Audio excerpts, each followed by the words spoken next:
29 મેના રોજ એક ઓપરેશન શીલ્ડ અંતર્ગત એક સિવિલ ડિફેન્સ મોક ડ્રિલ યોજાનાર છે, જેમાં સાવરકુંડલા તાલુકાના શહેર તથા ગ્રામ્યજનોને એક ખાસ અપીલ છે કે રાત્રે 8 વાગે એક સાયરન વાગવામાં આવશે. એ સાયરન સાંભળીને બધાએ જ પોતપોતાના ઘરોની લાઇટ બંધ કરી દેવાની છે. આ ઓપરેશન જે છે એ 45 મિનિટ ચાલનાર છે અને 8:45 ફરીથી એક સાયરન વાગશે. જે સાયરન સંભળાતા જ પાછું તમે પોતપોતાની લાઇટો ચાલુ કરી શકો છો. આ સમય દરમિયાન જે વાહનોની મૂવમેન્ટ છે એ ખાસ એકદમ ઓછી કરી દેવાની છે. કોઈને જરૂર ન હોય તો કોઈ પણ માણસ પોતાના ઘરની બહાર નીકળે નહીં.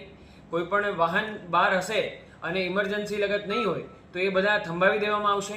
તો જેથી એ પણ એક ખાસ અપીલ છે કે આ બંને જે એક્સરસાઇઝ છે જેમાં લાઇટ બંધ કરવાની છે તથા ઓછામાં ઓછી વાહન મૂવમેન્ટ જે રાત્રે 8 થી 8:45 સમયગાળામાં કરવાની છે, એ ખાસ બધા જ સાયરનનો ધ્યાન રાખે.